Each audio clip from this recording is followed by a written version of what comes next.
Behind the eyes season 1 episode 6। इससे पहले के सभी एपिसोड्स के लिंक डिस्क्रिप्शन में हैं। अगर वो वीडियोस नहीं देखी हैं तो पहले उन्हें जाकर देखिए। एपिसोड शुरू होता है और हम देखते हैं कि लुइस अडेल की सच्चाई जानने के लिए ब्रिंगटन जाती है मैरियान से मिलने के लिए। अब लुइस ब्रिंगटन पहुंचकर कोजी कैफे में मैरियान से मिलती है और उससे अडेल की सच्चाई पूछती है। अडेल और डेविड का नाम सुनकर पहले तो मैरियान कुछ भी बोलने से मना कर देती है, मगर फिर लुइस के रिक्वेस्ट करने पर मैरियान लुइस को बताती है कि मेरे और डेविड के बीच कुछ भी नहीं था। वो बस कैफे में आता था, कॉफी पीता था और चला जाता था। मुझे वो उदास लगा तो एक दिन मैंने उससे बात करने की कोशिश करी और फिर डेविड और मैं एक अच्छे दोस्त बन गए। फिर एक दिन डेविड ने मुझसे सवाल किया कि क्या किसी इंसान की सच्चाई जानकर भी आप अनजान बनकर उसके साथ रह सकते हैं। डेविड के सवाल पर मैंने उसे जवाब दिया था कि हाँ हो सकता है, मगर किसी और की खुशियों के लिए अपनी जिंदगी को डिस्ट्रॉय कर देना बिल्कुल सही नहीं है। और फिर जिस दिन मैंने डेविड को सलाह दी उसी दिन अडेल मेरे घर आकर मुझ पर गुस्सा करते हुए डेविड से दूर रहने के लिए बोलती है। अब इस मामले के बाद फिर एक और दिन डेविड ने मुझसे सलाह मांगी तो उस टाइम पे मैंने डेविड को समझाया कि तुम अगर अडेल के साथ रहना नहीं चाहते तो उसे तलाक दे दो तुम। और शायद मेरी यही सलाह मेरी जिंदगी की सबसे बड़ी गलती थी, क्योंकि जिस दिन मैंने डेविड को सलाह दी उस रात जब मैं अपने घर गई तो मैंने देखा कि मेरा घर बुरी तरीके से बिखरा हुआ था और मेरी वॉल पर स्लट लिखा हुआ था। और अब इससे पहले मैं कुछ समझ पाती तभी अडेल मेरे घर आ जाती है और मेरे घर से गायब हुए एक चाकू को मुझे वापस देते हुए बोलती है कि मेरे पति से दूर रहो। और अब अडेल की इस हरकत के बाद मैं बुरी तरीके से डर गई थी, तो मैंने डेविड को फोन करके कहा कि मैं पुलिस को कॉल कर रही हूँ। लेकिन डेविड ने मुझे समझाने की कोशिश करी, मगर क्योंकि मैं डर गई थी तो मैंने डेविड को साफ बोल दिया कि नहीं, मैं पुलिस को कॉल कर रहूंगी। और फिर फाइनली डेविड ने अडेल को बचाने के लिए सारा इल्जाम अपने ऊपर लेकर मुझसे ये कहा कि ये सारी गलती मेरी है, मुझे माफ कर दो, मैं अडेल को लेकर तुम्हारी जिंदगी और इस शहर से बहुत दूर चला जाऊंगा। अब जब डेविड मुझसे ये सब बोल रहा था तब मैंने एक चीज नोटिस करी थी कि डेविड बुरी तरीके से डरा हुआ तो था मगर वो हैरान नहीं था, यानी कि शायद अडेल ऐसा पागलपन पहले भी कर चुकी थी और ये अडेल की आदत में शामिल था। अब इतना सब कुछ बोलने के बाद मैरियान लुइस से ये बोलकर चली जाती है कि देखो, अगर तुम्हारा उन दोनों से किसी भी तरीके का कोई भी रिश्ता है तो फौरन उस रिश्ते को तोड़ दो और उन दोनों से दूर हो जाओ, वरना तुम बहुत ज्यादा पछताओगी। इसके बाद हम पास्ट में देखते हैं कि रॉब को डेविड से प्यार होने लगा था और उसे अडेल से जलन होने लगी थी। अब कहानी फिर से प्रेजेंट में आती है और हम देखते हैं कि लुइस डेविड को कॉल करके मिलने के लिए बुलाती है। और फिर जब डेविड उससे मिलने के लिए आता है तो लुइस अपनी सभी गलतियों को एक्सेप्ट करते हुए ये बोलती है कि मुझे अडेल को पहचानने में बहुत बड़ी गलती हो गई। अब यहीं पर डेविड लुइस को बताता है कि जब मैं अडेल से मिलकर वापस अपने कॉलेज गया तो उसके बाद अडेल का मुझे कॉल आता है और वो मुझे कॉल पर बताती है कि पिछली रात रॉब और उसने मिलकर ड्रग का नशा करा था और फिर जब मुझे ड्रग का ओवरडोज हो गया तो रॉब मेरे साथ गलत करने की कोशिश करने लगा और फिर उसके बाद मैंने खुद को बचाने के चक्कर में रॉब को कुएं में फेंक दिया। और डेविड, हम इस बारे में पुलिस को इसलिए नहीं बता सकते क्योंकि जब मैंने रॉब को कुएं में फेंका था तुम्हारी वॉच भी मेरे हाथ से फिसल कर कुएं में गिर गई। और जब अडेल ने मुझे ये सब बता दिया तो उसके बाद मुझे कुछ समझ नहीं आ रहा था कि मैं क्या करूं, जिस वजह से पहले तो मैं अडेल के पास गया और फिर उसके बाद रॉब की बॉडी देखी और फिर उसके बाद अडेल ने मुझे कहा कि डेविड किसी को नहीं पता चलेगा कि रॉब कहाँ है, तो हम इस बात को यहीं दबा सकते हैं। और फिर अडेल की रिक्वेस्ट करने के बाद मैंने कई सालों तक इस राज को अपने अंदर दबाए रखा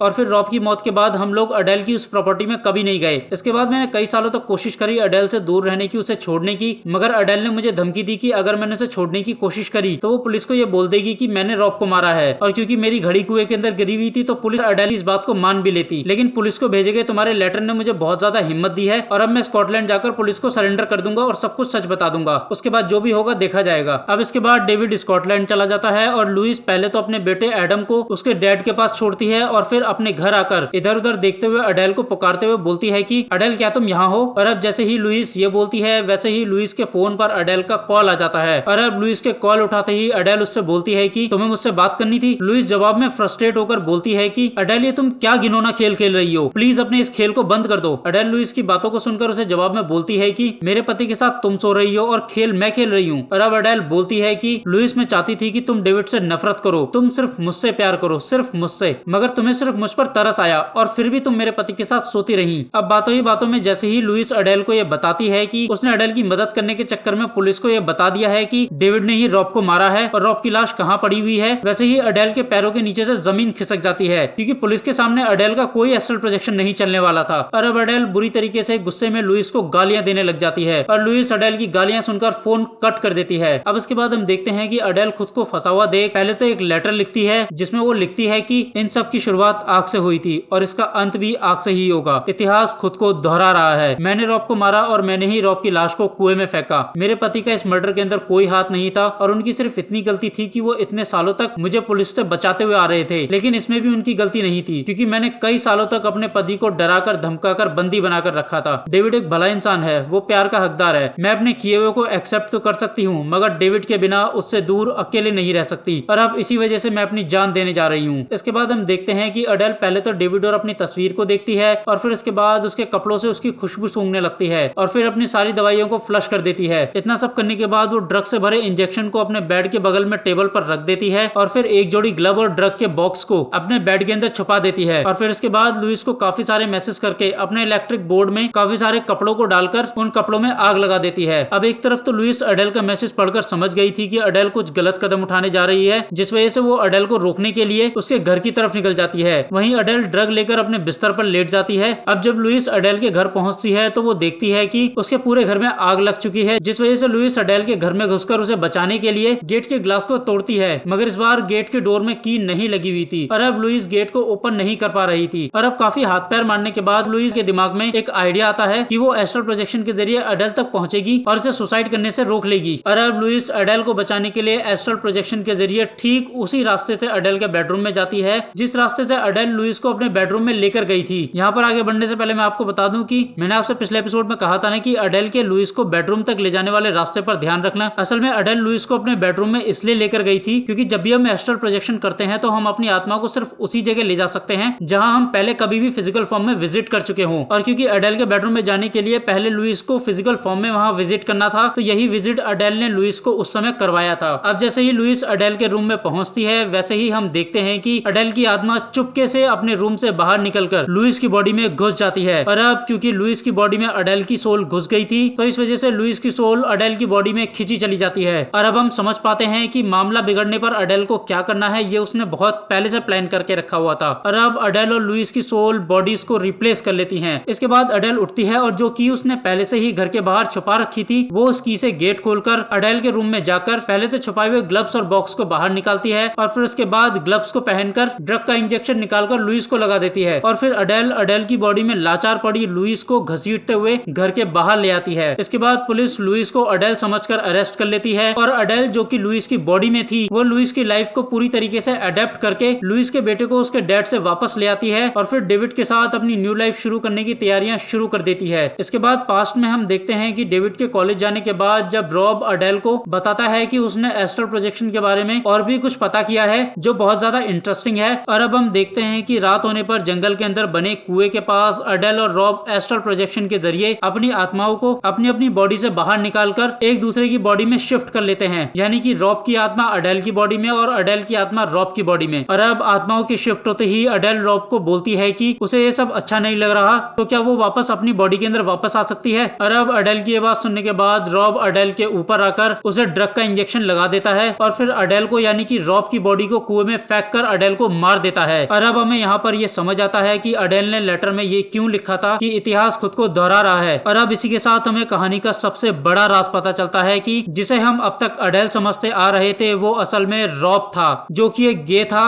और उसे डेविड से प्यार हो गया था और इसीलिए उसने अडेल की दौलत और उसका प्यार हासिल करने के लिए ये प्लान बनाया और फिर बड़ी चालाकी के साथ अपने मकसद में कामयाब भी हो गया। और अब अडेल का सब कुछ रॉब का हो गया था, उसकी दौलत, उसका प्यार, उसकी पहचान, सब कुछ। और अब प्रेजेंट में फिर से 10 साल बाद रॉब ने इसी तरीके से एक और नई पहचान के साथ डेविड को फिर से हासिल कर लिया था, उससे शादी कर ली थी। लेकिन इस बार रॉब ने एक गलती कर दी थी जो गलती उसने पहले नहीं करी थी। पहले उसने अडेल को जान से मार दिया था, मगर इस बार लुइस सिर्फ जेल गई थी, यानी कि अगले सीजन के अंदर वो वापस आएगी और जब वो वापस आएगी तब रॉब की सच्चाई सबके सामने आ जाएगी। वहीं इन सब के बीच अनजान डेविड बहुत ज्यादा खुश था, उसको लग रहा था कि फाइनली इतने सालों बाद अडेल से उसका पीछा छूट गया है और अब वो लुइस के साथ एक नई जिंदगी शुरू करने वाला है। अब एक तरफ तो डेविड को उसके आसपास चल रही चीजों के बारे में बिल्कुल भी भनक नहीं लग रही थी, वहीं छोटा एडम अचानक से अपनी माँ के अंदर इतने सारे बदलावों को देखकर समझ गया था कि कुछ ना कुछ तो गड़बड़ है और इसी वजह से वो लुइस से डरने लगा था। और अब एक और नए भ्रम, एक और नई शादी, एक और नई शुरुआत और एक और नई पहचान के साथ ये एपिसोड और ये सीजन खत्म हो जाता है। अब अगर आपको ये सीजन पसंद आया हो तो इस वीडियो को लाइक कीजिए, शेयर कीजिए और कमेंट करना बिल्कुल मत भूलिए। आपको ये वीडियो अच्छी बुरी जैसी भी लगी हो कमेंट जरूर कीजिए, क्योंकि आपके हर एक कमेंट से मुझे मोटिवेशन मिलता है। और भी शानदार वेब सीरीज के एक्सप्लेनेशन देखने के लिए इस चैनल को सब्सक्राइब कर लीजिए। मैं मिलता हूँ आपको और भी बेहतरीन वेब सीरीज के एक्सप्लेनेशन के साथ इसी चैनल पर। तब तक के लिए देखते रहिए we explanation movie in Hindi.